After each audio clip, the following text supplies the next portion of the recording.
Tak ještě jednou krásné ráno vám přeji.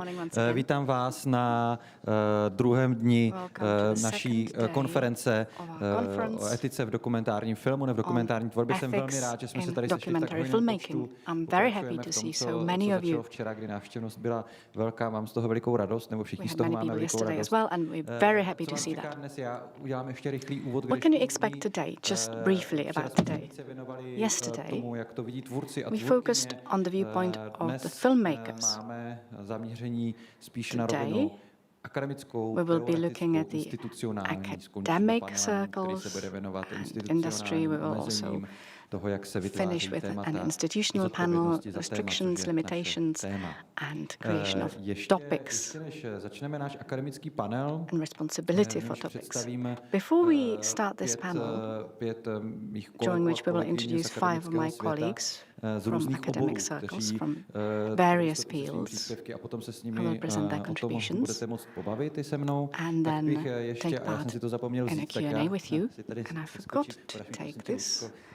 Just a second, please. Tak jenom chci pro ty z vás, kteří jste tady nebyli. For those of you who were not here yesterday, every year, after each academic panel, we publish a brief book. It's available in our bookstore. První ročník, tedy 3 roky zpět. This is from first year. This is last year, and obviously there will be a booklet made this year as well. In addition, we are preparing a book which will be something like a summary of several years, and which should be attractive also for foreign readers. That's all from me for now. And now I will just invite the first of our speakers, Lucie Česálková. Z filmové vědy. Ježiš, já jsem nezapomněl, jak se přesně jmenuje vaše katedra z katedry filmových studií. Who works at the Film Studies Department of Charles University in Prague. Dobrý ráno. Good morning. Já jsem teda Lucie Česálková. My name is Lucie Česálková. Jako filmovou historičku, ale historie je to, čemu I'm a film historian, and that's how you may know me, and that's what I mainly do. However, today I was invited to take part in this panel, and I suspected that what you wanted to hear is something about current day topics. And that's why I will focus on the present day. The question I'm asking in this brief presentation is based on current research. And the question is, what documents travel and why? It's all based on very basic information that we have, outputs of a research project with whom on which I work with Petr Štěpánček. Nicméně je to jako projekt, který se ve zkratce zabývá vlastně možnostmi a bariérami deals with the opportunities and barriers to export. Očekávat, že vlastně bude třeba český film vyvážen do zahraničí, protože in what ways can Czech films be exported? Že vlastně jako české filmy necestují, že to je jako možná and we will come back to this, but Czech films do not travel, and it's a shame. And what can we do about that? Na tom projektu začali pracovat. We started working on the project about a year ago. Všechno, co budu říkat, jsou Therefore, everything I will be saying is based on zjištění a ve zkratce my our findings so far. And what we are mapping is how Czech films and television works are doing on the foreign market, be it festivals, cinemas, TV or VOD platforms. And we work on the basis of data on the broadcasting or releases of these films, data from the past 8 years. I will not go into the difficulties of getting those data. In some cases it is difficult, and we are trying to work with that data. And there's also a qualitative aspect. We hold interviews with representatives of various institutions, be they producers, distributors, festival programmers, and sales agents. Což je asi nejdůležitější vlastně role v tomhle. And that's perhaps the most important role A to when jsou we vlastně talk about export. jako jsou to vlastně lidé, kteří zastupují sami sebe, nebo teda nějaké They konkrétní are either individuals or people a representing jak specific říkám, jako ve zkratce institutions. nás vlastně zajímá, And just briefly, what we want to know is what films travel and why, existují nějaká jako pravidla and whether there are any patterns or a rules. tak dále. No a já vlastně pro ten dnešní výstup jsem si právě říkala, And protože for my presentation today, because I'm working on this vlastně tohle research, jakoby vždycky napadají právě jako spousty and otázek týkající I come se up with vlastně toho various questions jako concerning právě nějakých jakoby etických rovin toho, ethical co stojí aspects co stojí za těmi rozhodnutími, co of stojí the jakoby decision making za tou exportní politikou. Ještě jako and zmíním, the že export vlastně policies. ten projekt děláme proto, že I will just mention that the reason we are working on this project is because the State Film Fund, which is transforming itself right now, would like to support the project and they are looking for tools. Therefore, one of the outputs should be a suggestion of practical tools or methods which might help. And one of my colleagues who are working on the project is working on a meta-analysis of cultural policies of other countries. He's looking into the ways of supporting export in other countries, especially in Europe, and what we can learn. Tam jakoby nechci zabíhat do nějakých jako detailů. I don't want to go into details, but v podstatě jakoby všechno tohleto jakoby lze nějakým způsobem vždycky jakoby eticky nahlížet, protože vlastně je to opravdu nějaký we can look at all of these things from the ethical point of view, because we're talking about a set of rules and decisions which have a major influence on what is exported and into where and why.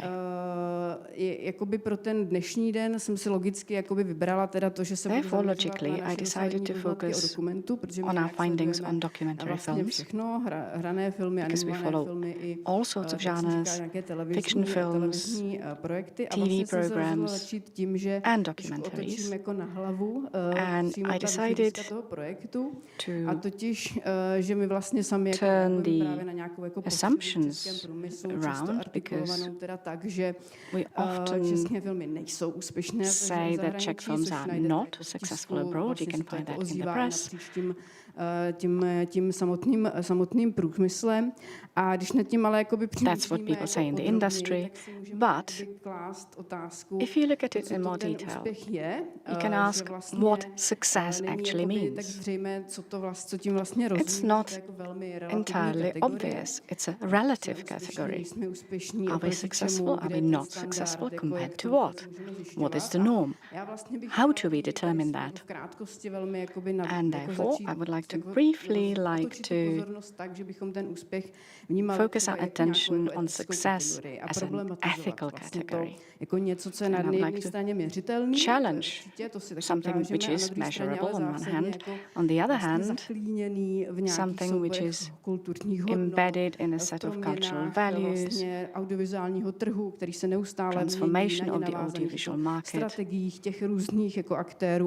related strategies of the various actors, and so on. And that results in various factors which influence decisions on export.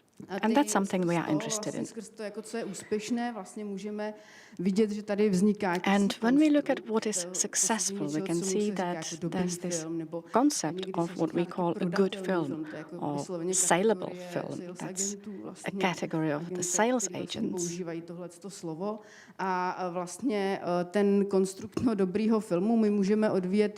And the concept of a good film can be based on its visibility. Therefore, we have some measurable indicators which tell us that it's good, that it's successful, that it travels.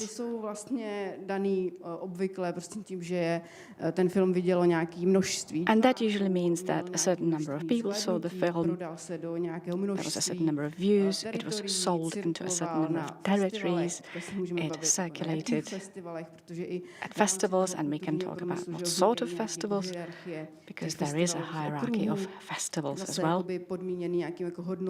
And that's again based on the values of the media industry. Vlastně můžou mít nějaká ocenění, což prostě všechno jako And the films can get awards, which again viditelnost. increases their visibility. Zároveň ale jakoby tou druhou rovinou toho, jak and then there's another level of the formation of the idea of successful films.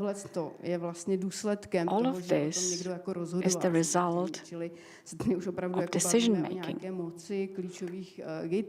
Therefore, we are talking about the power of the key gatekeepers involved in export. And as I mentioned, it's all affected by the conditions in which the films are made.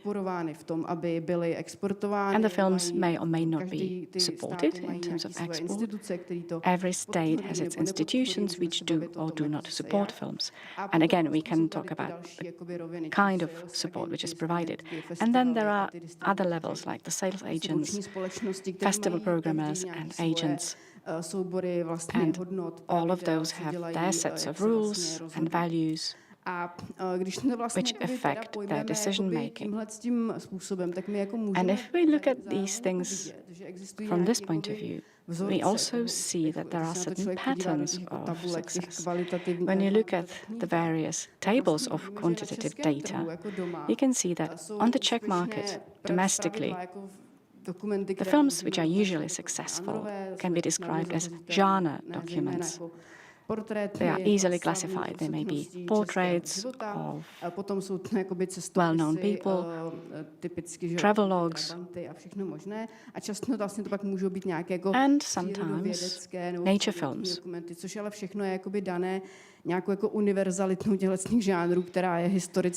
And that's based on the universality of these genres. These were genres that have been popular since the end of the Second World War.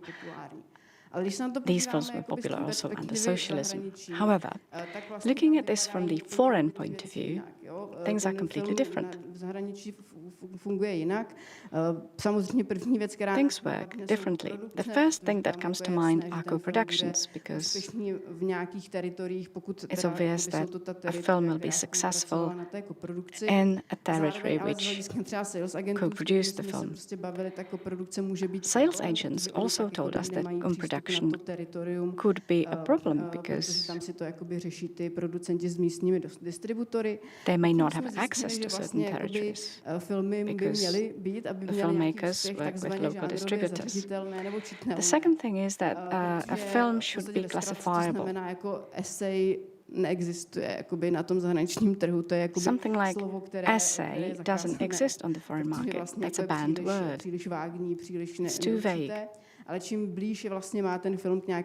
However, the closer the film gets to certain classifiability, the better. Then it's the emphasis on storytelling. When you look at abstracts which you see on platforms or in festival catalogs, documentary films are sold in inverted commas through their stories, which is fine. On the other hand, we can ask whether this approach, which brings documentaries closer to fiction films, does not somehow cover up its documentary nature if you describe it as a story. And then it's an emphasis on characters, character-driven films. And that's linked to the popularity of biopics, films about various characters, strong people. And this can again be a category that we can discuss further. If it's not people, what can the character be? Non-humans. And there's also a big potential linked to the topic. We can see that films which travel, and this is really broad, are controversial or provocative. Or there's also a category of bizarre topics. That's something that catches attention of those who select films. And And I would like to say that all of these trends, which we can observe, are conditioned. We don't have much time. I don't want to go into details. But I have a couple of quotes. These are samples of the more diplomatic quotes that we heard when we ask sales agents abroad what they think about Czech films. They say that they are unpredictable films or films with a specific type of humor.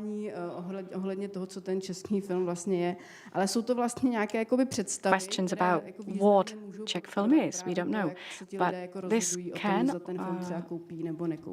affect their decision whether to buy a film to see it abroad. And what follows from that are some ethical questions, and I'm nearly finished. I don't want to offer any answers. However, when we look at these questions, we can see that we may want to ask whether these trends or criteria exclude certain types of films or styles or types of storytelling, and therefore types of stories which can or cannot be told. Že existuje v rámci toho dokumentárního filmového průmyslu nějaká představa nebo ten koncept. Is there an idea in the documentary filmmaking industry of what a successful film is? Třeba nějaké jako poučky, které se sdílejí v rámci vývojových tréninkových programů, jak právě ty představy těch aktérů o té prodatelnosti. Is there anything that people are told when they train as documentary filmmakers? What is a film that can be sold? Můžeme se ptát, je tím pádem ten prodatelný film automaticky dobrý, nebo ne? We can ask whether a film that's saleable is automatically good or not, or vice versa. A marketable film is good. And something else that comes to mind is, since we put so much emphasis on export, we ask about competitiveness of films or national cinematography. And although there are certain rigid trends, there is a relationship between competitiveness and diversity on the market. We know that there are films or topics which are preferred and others will remain invisible. And that's all from me.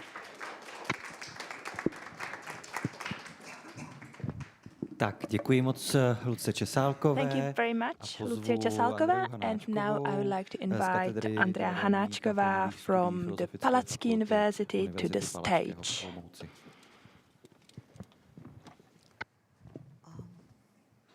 Is there an English-speaking person?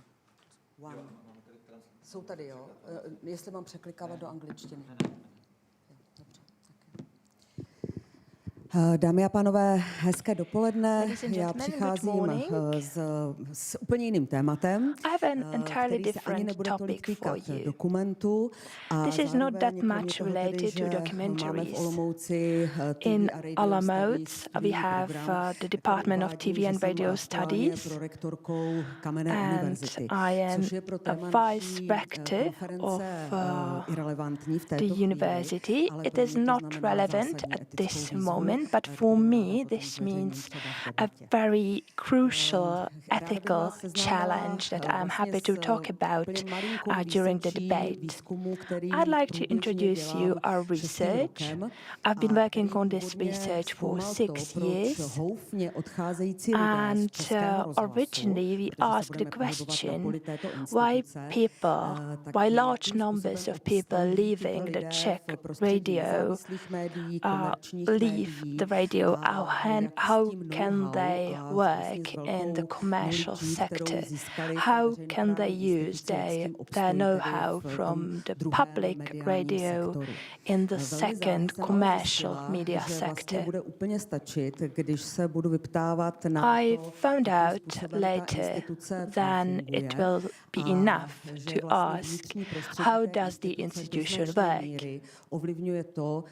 And the environment and the atmosphere within the institution has a direct impact on how people feel while working for the institution and how this institution addresses the public area.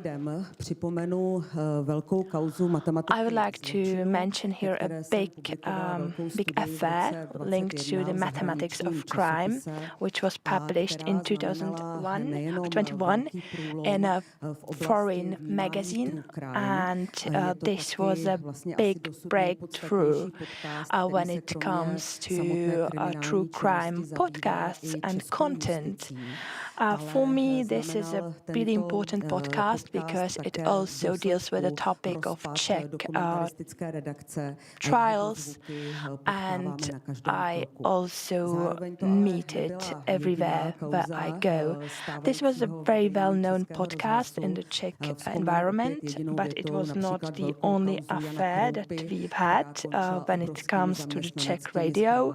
I'd like to mention the affair of Jan Kroupa that was linked to a petition, and later he left the Czech Radio. And we have also another affair in the regional affair of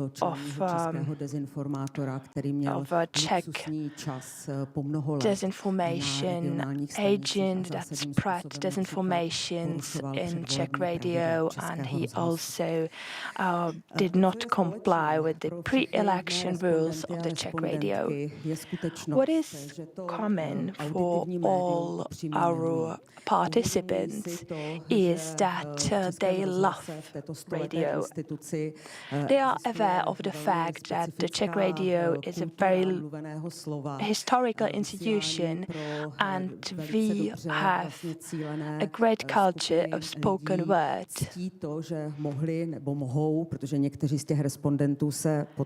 Many of the participants of the research later came back to work again for the Czech Radio, and they are happy that they have this opportunity to work for it, and they are not happy when they should talk about the institution negatively.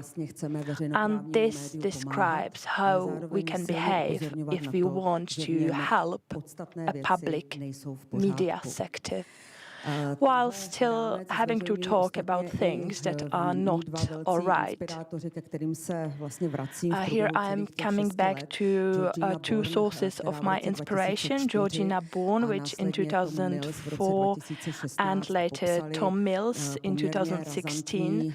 They described how much BBC has changed, and this change can be defined as a change from liberal independent institution into a corporate media house. And 20 years ago or 10 years ago, they described the main causes, the main reasons why people stopped feeling independent, free in the institution, and how they lost their abilities to change the society. I used a coding scheme to the answers of my participants, and I got clusters of certain topics that are common and that are common also to the affairs that we've mentioned. For example, the affair of the mathematics of crime. In regional radio, for example, there are some specific cases, specific situations, and here I would like to mention only 3 problems out of all the problems linked to the institution. And all these issues are linked to a certain editorial bravery, editorial approach. Deciding on which topics are addressed by the Czech Radio. I have studied engineering of iron concrete construction, if the structure is solid and the iron does not corrode, then the structure is really firm and it can reflect the society. It was not so much an issue to make the structure solid, but rather how to make it to endure time-wise. In the Czech Radio, we have an ethical code, for example. I must say that it is very obsolete, and they are not willing to make an amendment to it. The Czech Radio also has an employee internal regulations that are regulating how employees use social media. And there are also pre-election broadcasting rules, and they are also bound by the employment code.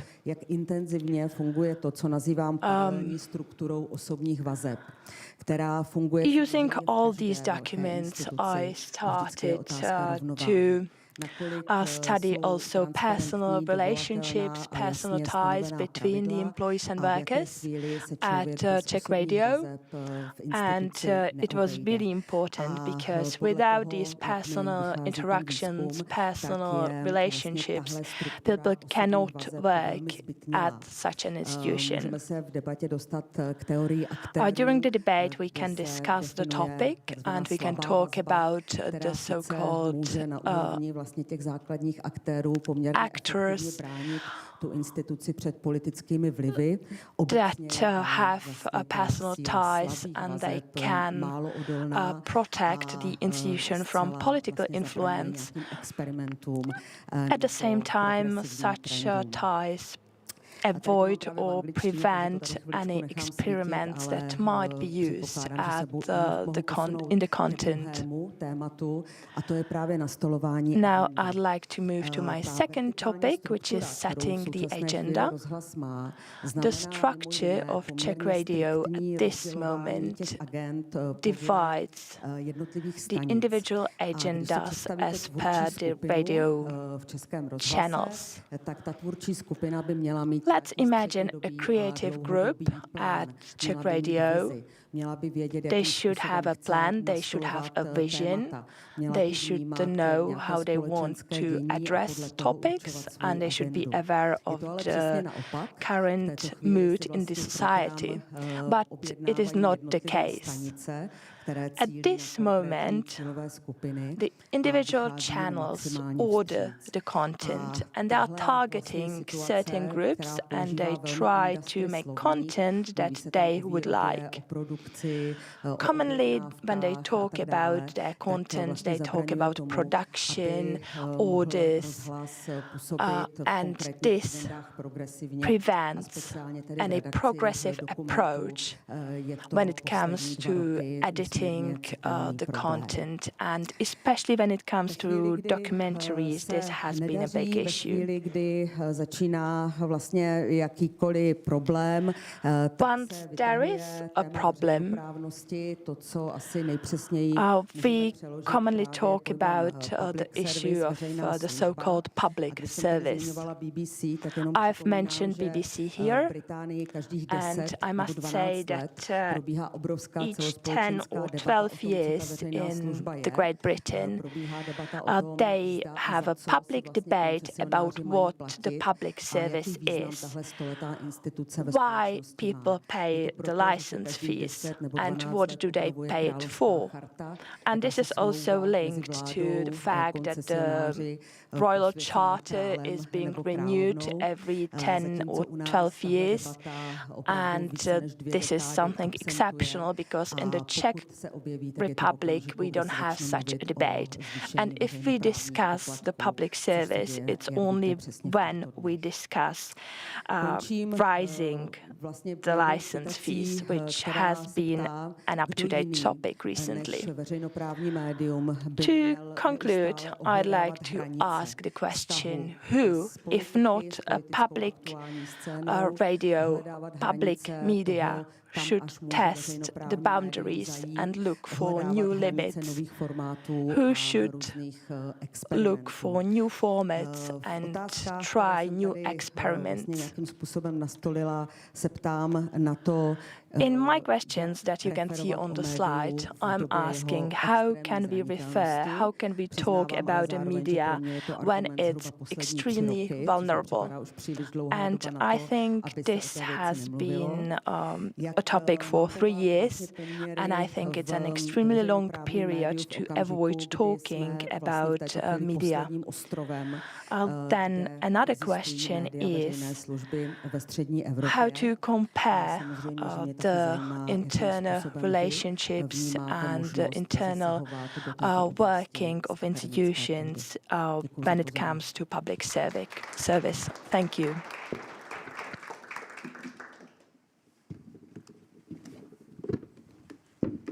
Tak děkuji Andreji Hanáčkové a už se chystá zcela správně Mário Homolka z ateliéru režie dokumentárního filmu z Filmové a televizní fakulty Vysoké školy muzického umění v Bratislavě. Bratislava.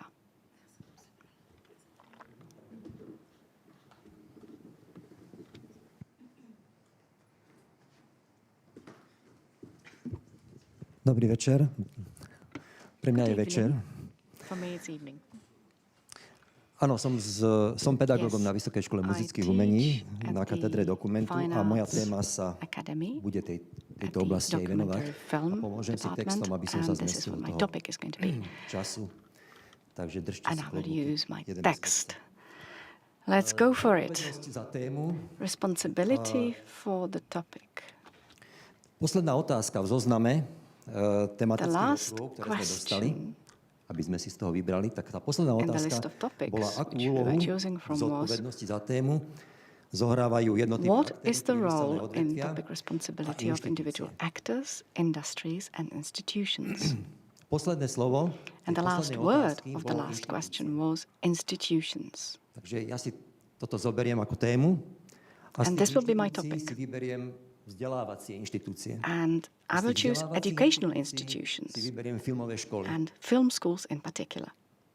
Čiže môj príspevok bude obhajobou my contribution will advocate accountability for a topic also in academic circles. Mojich 10 minút rozdelím na dve časti. And I will divide my 10 minutes into 2 parts. The first part will be a sort of reflection, and the second part will be a practical report on a particular event.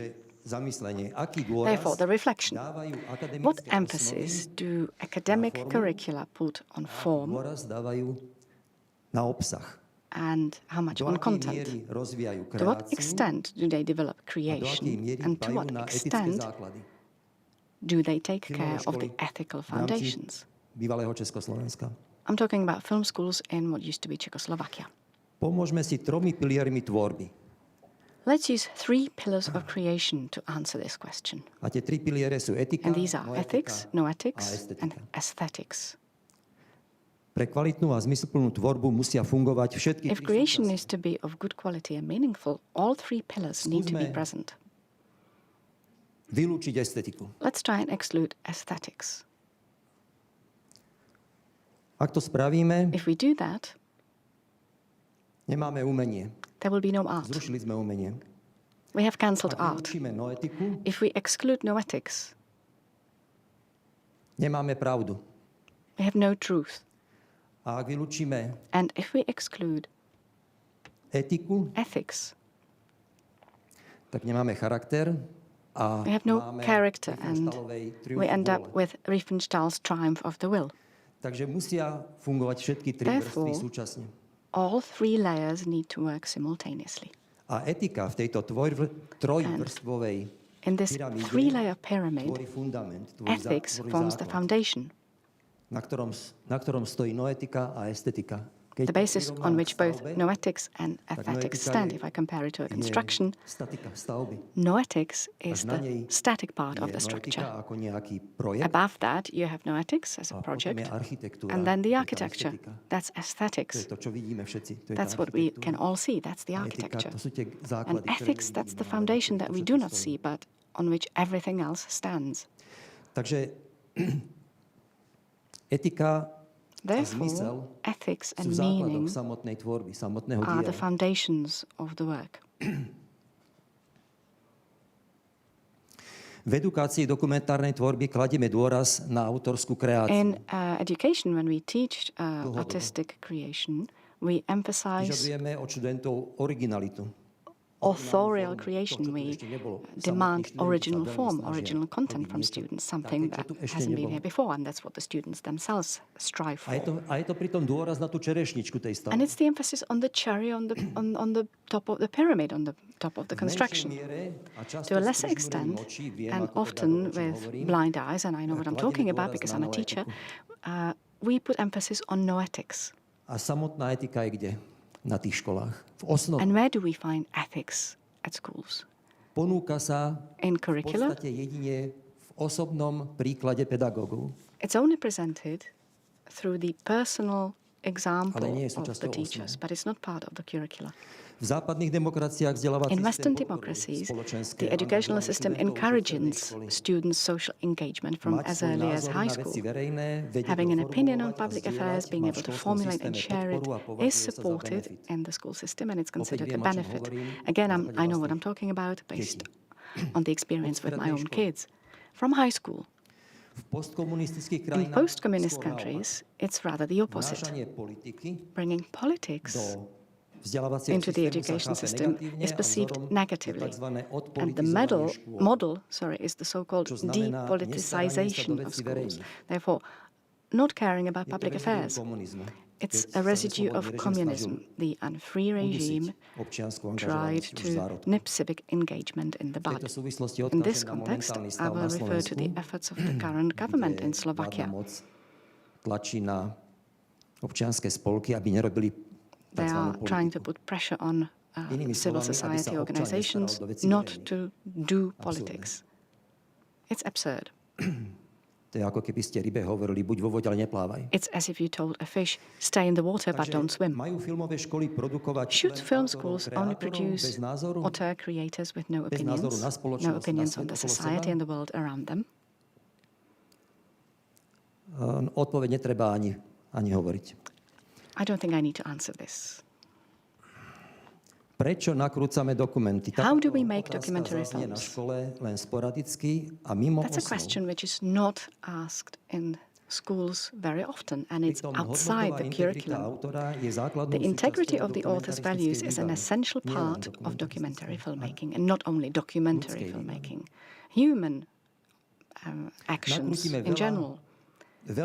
Nakrútime veľmi limitovaný počet dokumentov. We make a na very škole limited aj za number of svojho života. films, both at school Čiže and máme during our veľmi lives. limitovaný počet výstrelov. Therefore, we have a Každý limited z number nás of shots, ako autor. each of us as an Preto author. výber terča je veľmi dôležitý. And Výber therefore, témy the je choice veľmi of the dôležitý. target is very important. Čiže zodpovednosť za témy Therefore, je accountability aj na for vzdelávacích the inštitúciách. topic also Jednoznačne. lies with educational institutions. Kolega na škole, Definitely. v knihe A colleague of Pekný mine, úvod o Edo dokumentárnom Zicha, in his filme book píše 5 o Reflections on užitočnosti Documentary dokumentárneho filmu. Filmmaking, Užitočnosť filmu talks ako about the primárne usefulness of a kritérium pre documentary tvorbu film a as the reflexiu. primary criterion for both creation and Takzvaný reflection. komunikát je ten film. A film Že film nie je communicates. cieľ, ale Therefore, prostriedok na a film dosiahnutie is not an niečoho end, but a nad means. témou alebo za témou. it means Vek that we can väčšiny achieve študentov something predurčuje, že beyond časť the ich topic. štúdia And the age je of aj most procesom students ich predetermines morálneho their time of zrenia study as alebo a process of dozrievania. their moral maturation, Stabilizácie vnútorných the hodnotových kritérií. stabilization of Je their to inner value celoživotný criteria. proces, It's a no lifelong process. u študentov, ktorí sú na However, začiatku produktívneho veku, Students who are at the beginning of ide their o veľmi productive dôležitú age fázu. go through a very important stage. V procese výuky sa dejú dva paradoxy.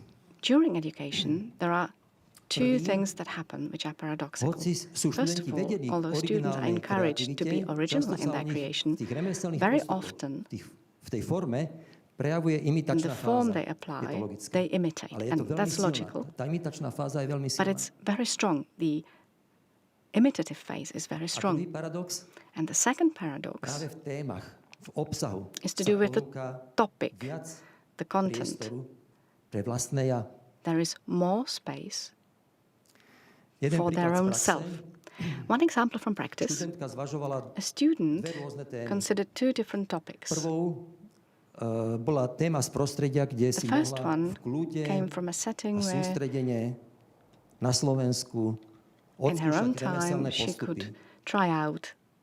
Je to vlastne z pohľadu pedagóga ideálny inkubátor s minimum nepredvídateľných situácií v dramaturgii a v dramaturgy and logistics.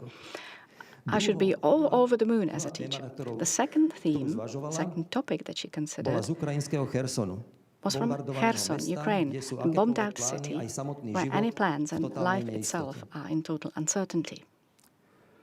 From a teacher's point of view, these are disastrous conditions for learning while doing. However, this second topic is defining. Despite the risk of craft imperfections or even the risk that the film will not be made. As a teacher, I will definitely support something like that because it's so defining. The right topic contributes to the student's future integrity more than any sexy form. Because we grow when we tackle topics. It's an integral part of studies. Ale aby neprišlo k nedorozumeniu, tento príklad neznamená, to avoid a misunderstanding, this example does not mean that only a big global topic, which is life-threatening, can be defining. It can be any subtle topic. Defining topics for students are often relationships or links in their own families or their self-portraits, if they are honest. What becomes defining is a topic in terms of ethics, categories of good and evil, the meaning of life. Any topic can be like that. Generally speaking, students opt personal themes, their own feelings and experiences, and then they move on to topics which depict the world around them. It's a journey, and it starts with myself and the world around me, and moves to the world and me in it. Na tejto ceste má byť pedagóg a škola asistentom. And teachers and schools should assist them on their journey. And now the second part, which is shorter, it's a report from the field. What are the topics which documentary film students work on at 5 Czechoslovak film schools? A month ago, in September, there was a meeting of 5 film schools in Zlín, which is the eastern part of the Czech Republic.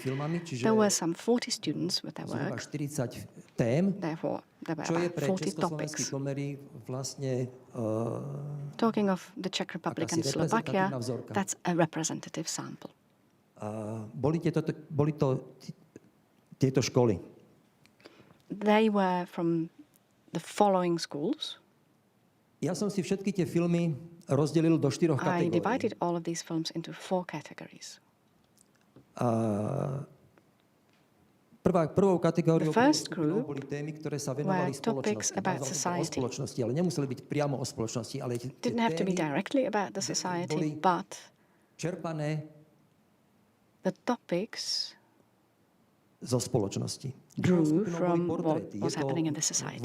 The second group were portraits. Časté zadanie, hlavne v prvých ročníkoch, pre dramaturgickú jednoznačnosť témy. Because the topic is quite clear. It's quite evident. Cieľu pri portréte. When students shoot portraits, they very rarely go wrong. And the third group are topics where the author deals with himself or herself. Not in the negative sense of view. They are self-portraits. They are to do with the lives of their families. Closest people, relationships. Again, a very frequent topic among students. And the fourth group is what I call self-presentation. And the choice of the topic is an end in itself, or in other words, a wallpaper for the author's self-presentation. Čiže prvé dve kategórie The first two categories describe and deal with the world outside the author. They become the object of his or her interest on the basis of his or her will. The second two categories are part of the author's world, regardless of whether they are making a film about them or not. The difference is that self-presentation intends to present the author regardless of the topic. It's basically a pose. And to conclude with 3 quiz questions for yourselves. Which group of the topics was represented most? What do you think? Third? And the least? The least represented? And the third question? 3/4 of all topics were included only in 2 of the 4 categories. The absolute majority of topics of student films fall within 2 of these 4 categories. This is the result. Therefore, 3/4 of student topics are to do with society or portraits of someone else, a stranger, not people close to them. Therefore, they are topics outside the world of the student. Generally speaking, these are topics of the author's personal engagement with the world around them, which is amazing. The statistics also suggest that it's time to include in teaching an idea which appears in film schools for a long time: be yourself, everyone else is already taken. And we should also add Immanuel Kant's idea, the starry sky above and the moral law within me. And this is the end of my advocacy at film schools. Thank you.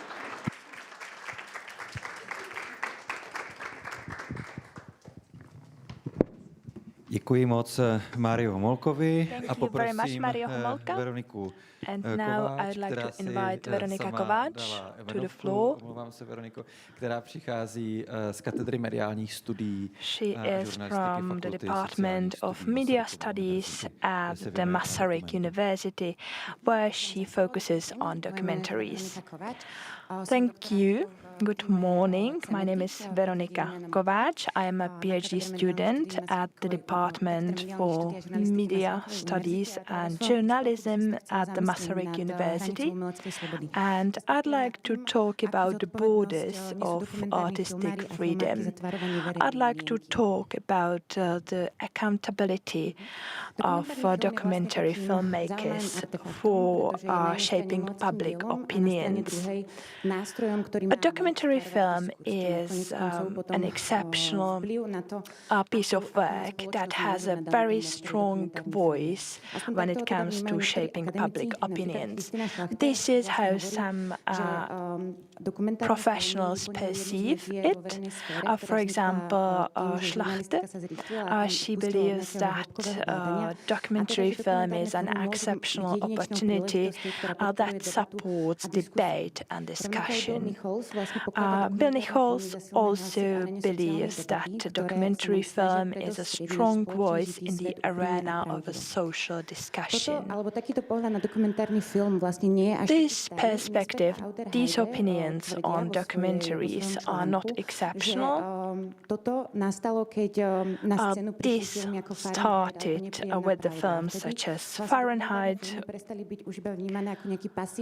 when documentary films were no longer seen as something only educational, something that would only be here for entertainment. Instead, they started to be seen as something to provoke debate and to shape public opinion. Maybe these are the expectations that the public or the academic sector has from documentary films, but after Heide with her colleagues made a research, and they found out that documentary filmmakers perceive themselves as independent voices that are trying to look critically at certain society issues and to describe them with honesty and truth. So what does it mean to narrate truthfully and directly about the world around us? Here I would like to show you a specific example.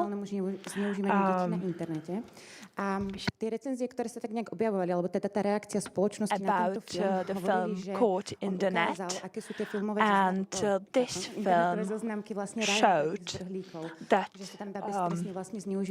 online dating services can be a way for you to show perverts or various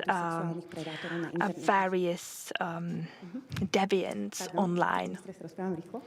I'm sorry, when I'm nervous, I'm talking too fast.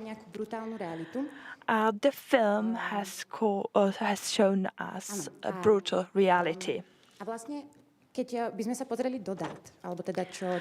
we look at the data or research focusing on how children behave online, the reality is entirely different. There is an EU Kids online research that was conducted in 19 countries of the European Union, and our department was also involved in the research. And the result is that the most of the children are much more careful when it comes to meeting foreign people abroad. They know that they should not share their naked pictures. They know they should block any user that asks them to do something like that. So the reality is entirely different than what was shown in the film Caught in the Net. The girls in the film tried to really provoke the potential predators, and so the outcome would be completely different than with real children. Also, most of the children have positive experience when it comes to meeting foreigners in real world and after getting to know them online. There were also other not so real outcomes of the film Caught in the Net. For example, one of them was that commonly we see a predator as a frustrated middle-aged or old man trying to lure young girls into a sexual communication online. In reality, only 7% of the participants met an adult. Mostly the children met their peers when they agreed to a real-life meeting with someone they met online. There is also another aspect that has been left out from the film Caught in the Net, and that was that meeting people online is a great opportunity to connect with new people. It is more an opportunity than a risk. And I don't want to say that the film Caught in the Net made a big mistake. That's not what I want to do. They showed that the 1% of kids that have this negative experience really exist. But the outcome of meeting people online can be entirely different. And we have to ask the question whether it is worth to make such an illusional film if we can protect the 1% of children. Also, there would be other researches that would need to be made, for example, about the background of the children because many of these children come from poor families, families in social difficulties, and these were not the target audience of the film. The film Caught in the Net has shown a social phenomenon, and maybe they also created a certain illusion based on what I've just described. And I started to ask myself a question: how can we avoid this? I am working on my film involving topics linked to maternity, to pregnancy, and I started to work with the Habermas's theory of communication in public sphere, in public domain, and I want to work with the principle of equality, argument, rationality, sincerity, inclusion. And based on this theory, I created a 16-minute video with experts from the legal and medicine sectors. I also made a specific film design, and then I tested it on a focus group of 7 participants. And these were participants comparable to a common viewer of Slovak public TV. And my participants perceive documentaries as something that helps to form or to shape their opinions on certain topics. In my 16-minute video, I decided to refrain from using their jobs, their titles in the film, because this could spoil the result. If the viewer knows that the expert is from, for example, a reproductive clinic, they would perceive what they say differently. I also decided to have a unified background for all of them, because the background can also have an impact on the opinion of viewer. And it also has a certain aesthetic value. And the last thing that I wanted to focus on was a personal experience of the protagonists.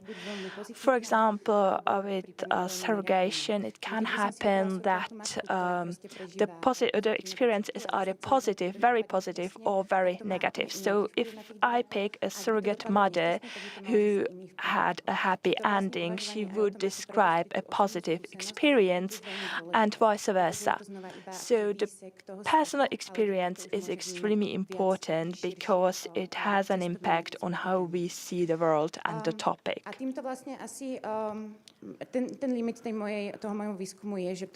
So my research was limited by one focus group only, so we cannot make it general, but maybe we can start thinking about documentaries as both a piece of art as well as a critical voice with a certain responsibility towards the society. And filmmakers can work with certain values, society values, and also artistic values, and they need to search for a certain balance to avoid this distortion of reality. And transparency is also important. Thank you for your attention.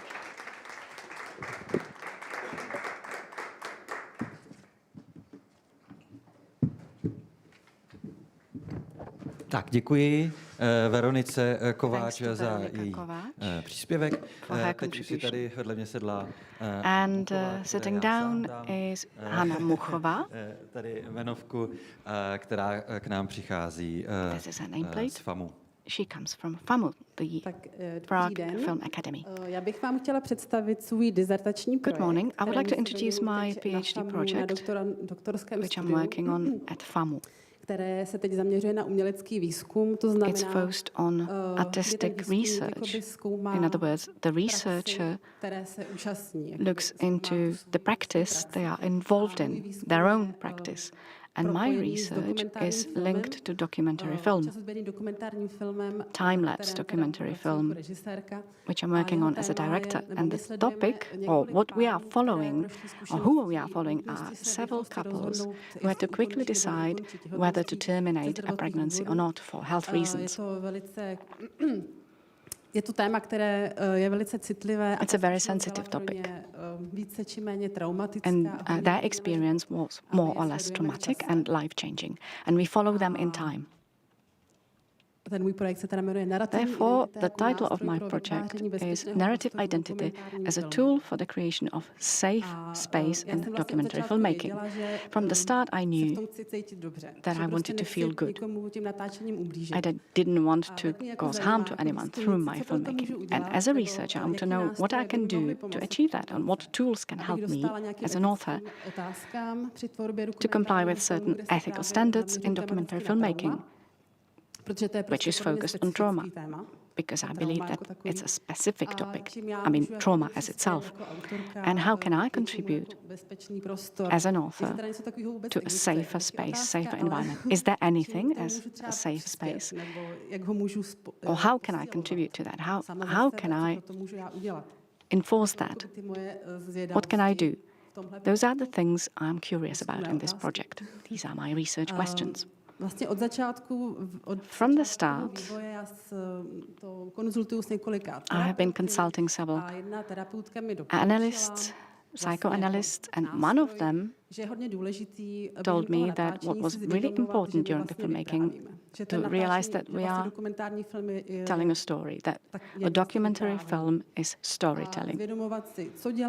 We need to be aware of what we are doing, why we are doing it, and what the result will be. In other words, something that will become public will be created, and the protagonists do want to tell their stories, and they need to be aware of that as much as possible during the process. They need to be aware of the fact that now we are filming. And that's why I apply narrative positioning. I focus on the storytelling.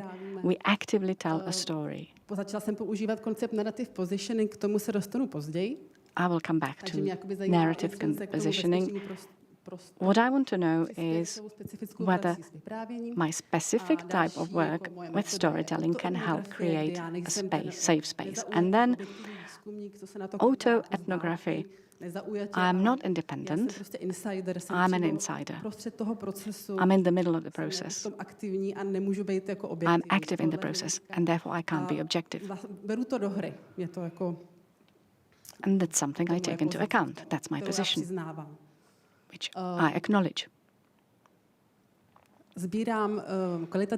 I collect qualitative data of various types. I write an introspective diary, research diary, and I also record my conversations with the protagonists. Before filming, after filming, I want to know what their expectations are, how they change. What does the filming do in terms of how they feel? It's an open process. They are very active in the process. And I want them to be co-authors of the film. I want the story to be told in a way which makes it possible for them to influence what we film and how we film it. I want to know what's important for them, what they feel should be told. And I'm also curious to see if we can draw a line between their personal identity and the identity of the film character, and whether that might also contribute to creating a safe space. For example, I discovered that what works well is our physical presence. that defines what we can call a film role. The crew arrives and they receive a mic from the technician. Some sort of magic appears and a film character is created, and they are aware of that. Each couple is different. They require a different approach, and that's also interesting. Some people want to be a lot more in control of what is filming.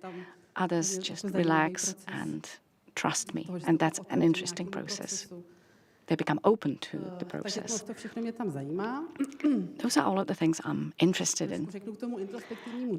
A bit about the introspective diary. Basically, I write a diary. I try to fix the process from my position of an insider. Every time I feel that something interesting happened, something strong happened, or something that influenced my decision-making as a director, I write it down. I usually do it afterwards. And what's interesting is that this writing allows me to step back, and I usually track down how an event influenced a directing choice. The process is very dynamic. Usually a lot happens during the filming, and very often the director is under a lot of pressure, and I write it all down, and I try and become really aware of that. And it's not only time pressure, but it's also weather, unexpected events.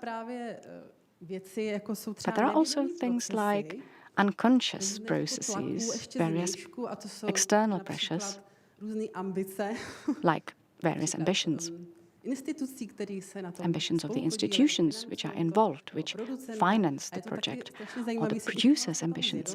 And it's really interesting to become aware of that, of the fact that there are these pressures as well, and that they also play a role.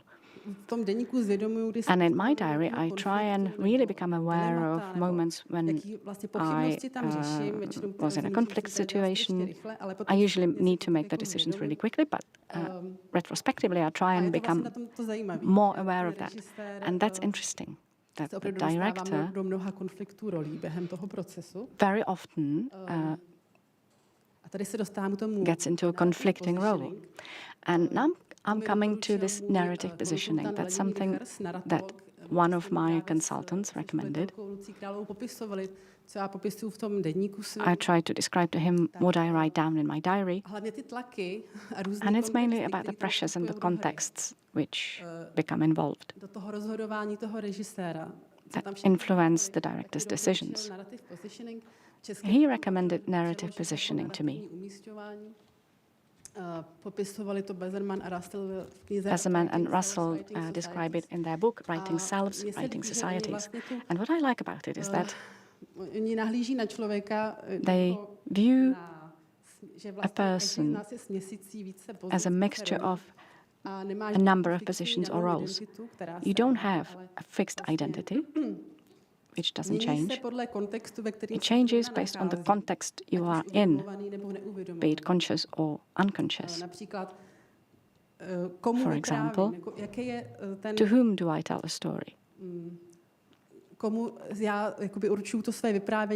whom do I address my story? That influences the way I will be telling it. I will be saying something else to a 90-year-old granny. I will be saying something else to a child or to an academic. The context plays an important role. And they are interested in the conflicts of various roles. They consider the conflict of useful and market value. Let's say a pharmaceutical company or a chemist who wants to help people, but they get into a context of an industry and they play conflicting roles. And we felt that it was similar to the film industry, which also very often appears in different contexts at the same time. It's art, but it's also journalism, because you bring certain topics. Our topic is very much a taboo, and it took us a long time to find money. And it's also a business. It's very competitive. It's a very competitive environment with lack of money. You need to appear at various committees, you have to persuade them to give you money to support you for a film to be made. So I try and become aware of all of these contexts which play a role, and I write it down in my diary. And I then track things down retrospectively. To give you a specific example of the conflicting roles I'm in, I think I'm fairly empathic and caring. I have kids. I feel for the people, but I also want to make a good film. And there are certain demands linked to that. So, for example, what I write in my diary is what comes to my head during the filming. Is it okay for me to intervene as an author? For example, if I ask a protagonist to repeat something to achieve a good shot, is it okay? And I try and become aware of the conflict I was in that moment, because my caring role would tell me, no, you don't have the right to intervene. You just have to let it be. But the role of the filmmaker is telling me you want a good film and you need this shot. But what's interesting is that afterwards we talk about these things with the protagonists and we try and become aware of the fact that we are making a film and we need these good shots for the film. So we communicate about it. And about fundraising, I also described all of the process in writing because it wasn't easy at all. And again, it's a topic which is a taboo. It tends to be rather explosive, very often perceived in black and white by the society, and doesn't really help the survivors. So what I was writing down was also the fact that I'm in front of this committee, and what do I tell them, and in what way do I tell them if I need a film to be made. And I realized that very often, again, it's a conflicting situation because I need money, and there's a huge competition of other filmmakers in the queue before me and after me. So I need to be slightly explosive. Or my dramaturg said, you need to apply a tabloid version, otherwise you will not get the money. You need to write in this particular manner. And I feel that in this case, I'm also in a conflicting role quite often, and I find it interesting. It plays a big role. And it affects me, because I do need the money. Therefore, I need to adapt. I need to adjust what I'm saying, because I need the money. My narrative needs to be changed when I talk to the committee, and then retrospectively I say to myself, yeah, okay, that was quite a situation. Or there were other committees which were not really interested in the fact that we had an analyst, a psychoanalyst, which we paid. They just were interested in the artistic side. So those are the things that I write in the diary, and it's interesting to follow that. It's still an ongoing process. And I will get to the stage of interpreting all of that. So once that's over, and I complete my research diary, I will compile it. I'm curious to see how it's going to develop. And that's probably all from me.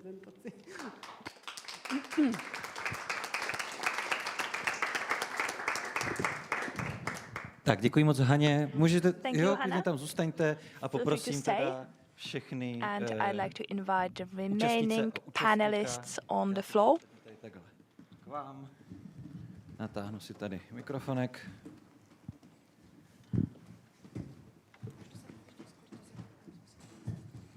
Jo, a nebo teda Veronika má naprosto správnou organizační připomínku, že já asi teda tím pádem půjdu tady, když mám kabel. Idea. I'll stay here as I have a wire. Tak, Mário, máte kde sedět, výborně. Skvělé. Tak a během tady té přestavby, jak se říká v divadle, doufám, že jste si sformulovali nějaké otázky, protože já bych velice rád, kdybychom začali I'd be very happy to start this 15-minute period for Q&A. To open it with a question from you, from the audience. We've heard certain presentations, various presentations from different points of view. So do you have a commentary or do you have a question? You can tell us what's your opinion. If so, raise your hand and you'll be given a microphone. Mikrofon. Nikdo se na nic nechcete ptát? Nobody wants to ask? Okay, so I'll ask. A zeptám se na otázku, která bude vlastně pro toho, kdo bude chtít z vás odpovídat. And it's an open question. Feel free to answer if you want. It's for everybody here. I really liked Mario Homolka's triad of aesthetics, ethics, and noetics, because this really sets the fundamental rhetorics. We should be able to speak, we should speak truth, and we should have a certain character. This is a Greek theory, and I think that all your presentations complied with it in a way. And I'd like to ask you, how do you perceive it? Because Mario said that without ethics, we don't have the higher levels. And if we omit one of these three aspects, the film stops to be a documentary. So what are your opinions on it? Feel free to think about it, and okay. Tak já můžu vyvolávat jako ve škole, ale... So I can ask you. Tak já poprosím dál Lucku. So let's start with Lucka, please. Protože ty se svým jako skromným přístupem si říkala, já jsem... Lucka, you said that you are a historian and you are not sure why you are at this conference, and I'd like to tell that you are here because you bring the Nordic level. You have the data about what is considered a successful film, and what I understood from your presentation is that what determines a successful film is the aesthetics. Is that correct? Coming back to your first question, to the documentary film as such, I think it's an ideal to link all these various layers and to create a fundamental documentary film. And it's really great that we were able to hear it here today. What I wanted to offer here was a reflection on how films are made. Of course, some of these layers can be skipped. Also, they are over each other. And I think this is also something that all our presentations have in common. Hanka said that each of us has a role and we adapt this role to certain environments and contexts. And similarly, I think that the documentaries have various roles and the film needs to go through all the phases, starting with the development, with the creation, and ending with export. And I think this is really interesting. Yesterday, during the presentation with Apolena Rychlíková, they mentioned that Sasha needed to deal with three aspects of havoc, standards of ethics, and how to approach the topic, how to decide. And I think this topic has been something that connects all the presentations of our conference. And I think that what we can take from it is that it's important to narrate the topic, to narrate it well. And there are some limits, of course, because usually the topic should be told via a character, via a protagonist. And there are also other aspects, because Hanka, for example, mentioned that she needs to use a more tabloid description when talking to a commission, asking for funding. So yes, there is definitely this aspect of having to present it in a provoking way, because people see so many films that we need something provoking to catch their attention. And all these aspects are things that can catch attention, and it includes the narration, style, and they serve as a certain hook to catch the attention of a commission or the audience. Looking at it from the point of view of ethics, this is problematic, of course, because if people are aware of this, they would go to a meeting with a commission with these hooks, with these tabloid descriptions. And the question is how much this has an impact on how they think about the topic and the society. Thank you. This is really interesting for me also because I believe that we as documentary filmmakers are often seen as filmmakers of a worse category. We as academics, we as people interested into documentaries from various aspects. Of course, if we have a look at the mechanism also present here at this festival, it is the film industry, and this is how it works. So I'd like to ask the audience once again, do you have a question? If not, I'll ask Andrea.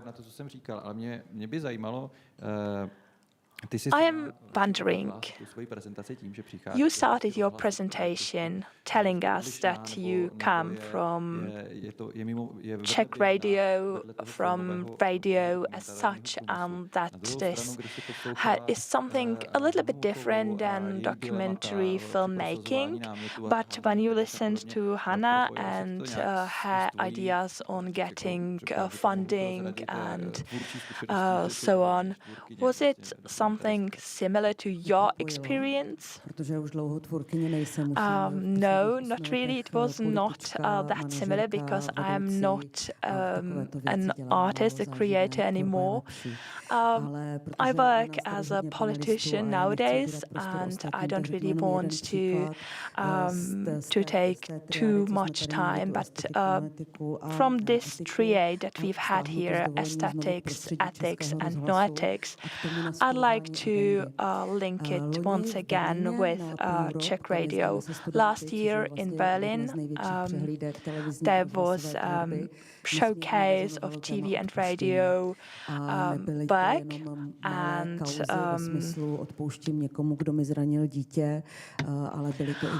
there was this topic of forgiveness, and this was not only forgiving within the context of human relationships, but it was also about forgiving to somebody who attacked your country. And I was sure at that time that within a year there would be a podcast dealing with this topic. And yes, there is such a podcast. It's made by Dina Ahmed, and it is from the Czech Republic. It's a podcast series called Odpustit, to forgive, and it was not created for Czech Radio because of the process that I described during my presentation, the process of ordering certain topics, certain types of content. The topic of forgiving was not intellectual enough for the art radio station, for the family station. It was too vague. For the junior station, it was too adult. So there were excuses, and fortunately we have a different platform as well. This is a production platform nowadays, and one of the creative producers accepted this podcast there. So when we talk about setting topics, it's always one person or two people who decide if the topic will get to the public or not. And And of course, there are also other debates coming from the bottom, drawing attention to certain topics. Regina Ahmed, with her podcast series, is in the shortlist of the Podcast of Europe, and her podcast Odpustit to Forgive was described and presented at the International Forum. So yes, it was successful, but this nicely describes how the agenda setting in Czech Radio looks like. If you want to tell us something, feel free to raise your hand. Okay, I can see one hand raised. Please use the microphone. Good morning. I'm wondering, maybe this is out of the context, but we are talking about documentary filmmaking and documentary making as such, and we compare it to ordering something, ordering a product. And I think that I am interested in how much such an order can be complex, how much this can be looked at from the perspective of aesthetics and ethics. I have a quick answer. In the afternoon, we will talk about institutions as well. And here I have to say that Czech Radio works really good when they collaborate with a different institution. For example, when they collaborate with the Czech Academy of Sciences, they can create a great podcast. They also collaborate with an organization, desinformator.cz, dealing with disinformations. And yes, in such a way, these commissions work really well. If it's the institution itself that should set the agenda, it's not so good. I think that a commission is a reality. That's how I perceive it. When I was fundraising for our film, I was aware that people commission dramas a lot. It's fashionable. That's how they were describing it. That's the reality. Unfortunately. Reality or structural conditions for filmmaking, without which it's impossible. Perhaps I might ask Mario to tell us as a teacher how you work with this topic, the topic of commissioning. And your students, in reality, when they leave the incubator, which is what the universities are, that in an ideal case, someone will approach them and ask them to make a film, or they will have to try and sell themselves to institutions. Yes, when they leave the incubator, they leave it full of ideals, which is correct. And it's good for them to maintain these ideals in the real world for as long as possible. We all struggle with this, especially on a small market, where a documentary filmmaker cannot earn a living with author work, and they are under the pressure of commissions. Also, in the sense of temptation, very often commissions which ignore ethics are most attractive, and that's a huge temptation. And they have to resist that. And that's why I perceive the school also as a space for value maturation, because when we look at our history, it's a history of ethical failures, unfortunately.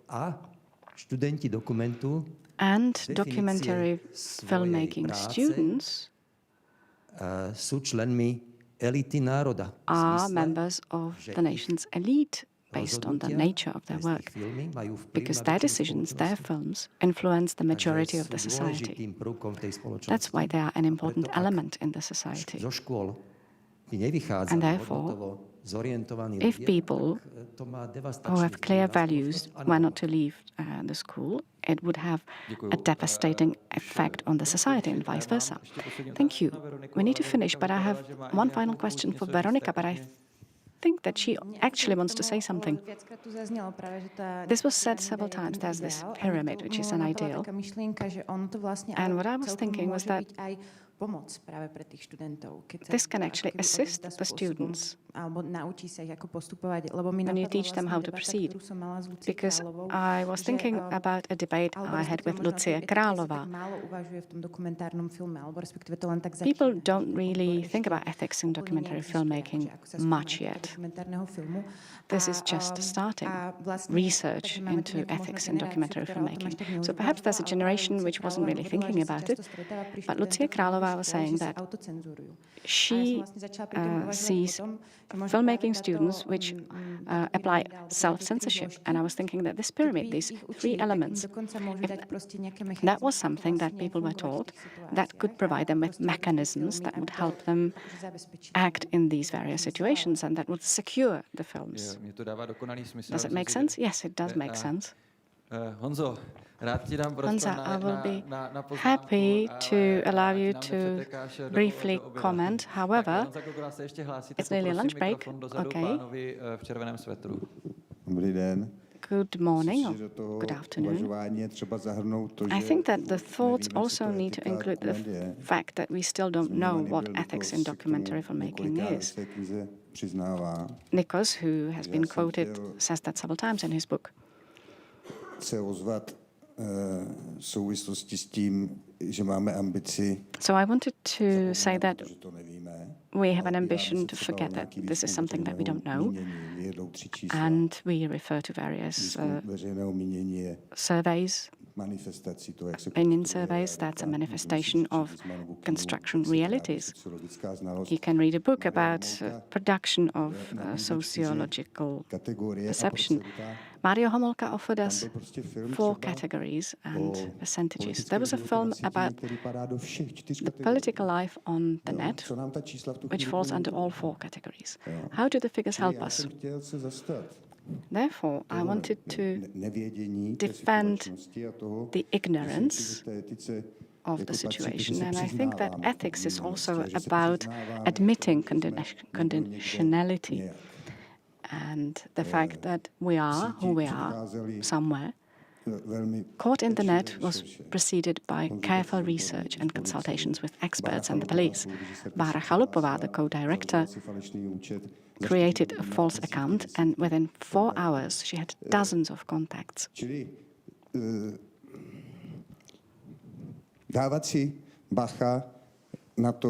Therefore, we need to be careful